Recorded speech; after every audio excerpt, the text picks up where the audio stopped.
discuss Intel, the chip provider that's driving almost the backbone behind most of this technology. Rick Lisa, Group Sales Director at IoT Business Development. Hi, nice to see you. Jerry, thanks for having us on. You bet. So, Intel, go. Big topic. Yeah. I think that what we're looking at, and I think you said it, we're enabling a lot of the capability that's driving smart, connected, intelligent venues across a number of different vertical industries.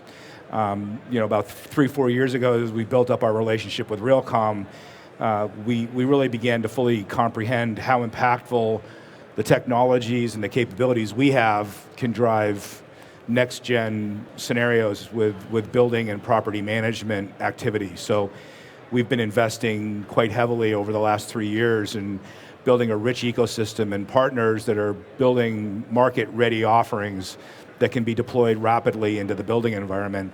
And we're starting to see the successes now come back on that as we've made these investments. What do you think is the most exciting opportunity when we combine the power of Intel with the power of smart buildings, Internet of Things?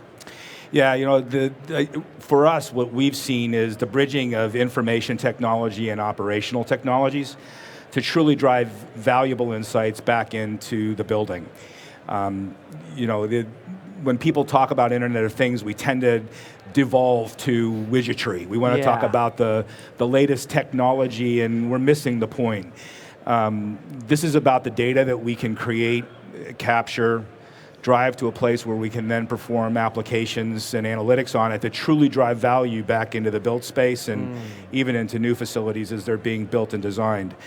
We're eating our own dog food on this, to be honest with you. Within new facilities we're building, we're implementing a lot of very, very smart capabilities. So you look at, we're advertising our new Israel facility to be actually the smartest facility in the world right now. And we're using a lot of our own technology along with a lot of partner capabilities in building out that dream. So why is it the smartest facility in the world? What makes it that? It's looking at all aspects. It's a 360-degree view of the building. So we're looking at it not only as a facility to be automated in the classic sense with things like energy management technology and green types of capabilities that drive a low carbon footprint and a low consumption footprint, a low carbon footprint as well. So, CO2 is our emissions as well as our consumption. But we're also looking at the employee experience, the tenant experience, if you will, and how that gets managed.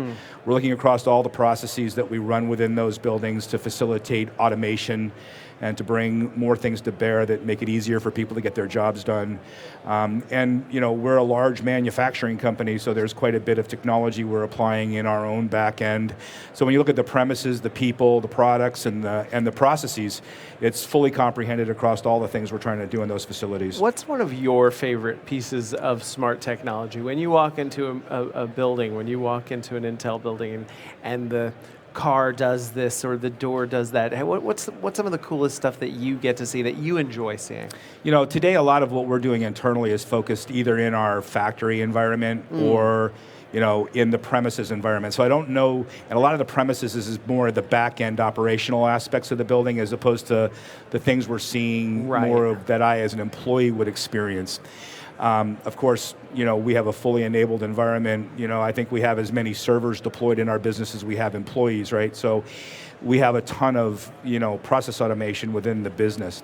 I think if I was to talk more about how our customers are experiencing what we're doing, where we're actually able to go in and help a company connect to their assets, actually see the data coming off those assets, build the both in-band and out-of-band systems that allow them to actually drive that 360-degree context within their own facility.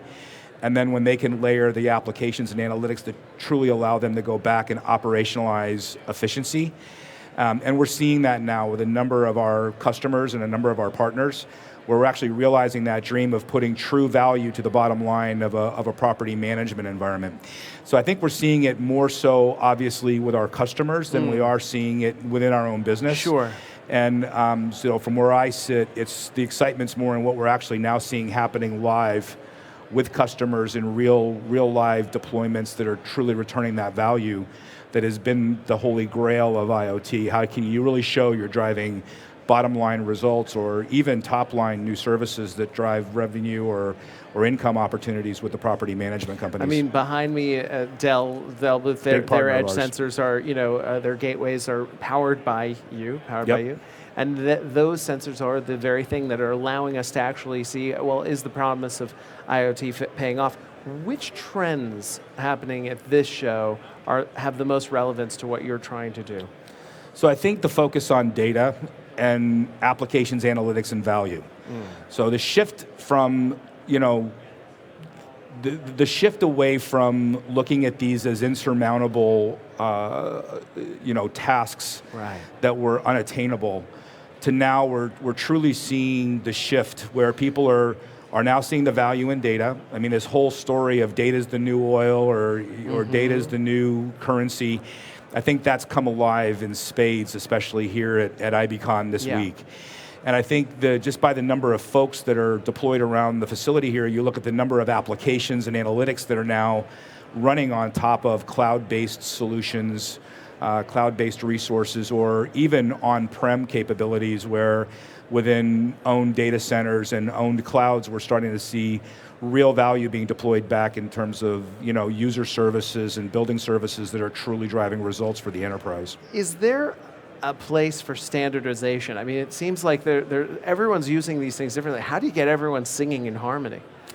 It's interesting. In recent engagements when we've talked with some of our major customers, when you look at Internet of Things and these types of facilities automation activities across an enterprise construct as opposed to looking at it as a siloed application, I think where we've probably slowed ourselves down is trying to make building automation and building science this one-off thing that we're just trying to get everybody to grasp and understand. When we bring the premises automation concept together with processes, people, and products, and we start looking at it as an enterprise approach to implementing smart technology, the building piece of it makes much more sense in that framework than it does as a standalone activity of what are you going to do to get your building automation technology in gear. So as we've approached it from an enterprise perspective, what we're finding is, at the end of the day, rapid adoption around the building technologies with what the guys like Tritium and Iconics and Candy Controls and others have done to create the rich middleware technologies that allow us to connect to the data and move it to a place where we can actually do work with it. What we're actually seeing as we expand into factory automation, we start looking at security and surveillance automation, we start looking at applications that drive, tenant type experiences. I don't think there's one answer that solves all of those environments. So what we really have to do is, and it's not about silos anymore, it's more about autonomy. Right. How do you actually allow autonomy to occur in these complex process environments, and allow each individual area to do what's most important and most delivers the best result for them. Using the right middleware, the right hardware, the right software, the right applications and analytics, but then contribute the data that's produced in that autonomous area back into a common data environment that allows everybody to now use the context from across the business to understand how the business as a whole is actually operating.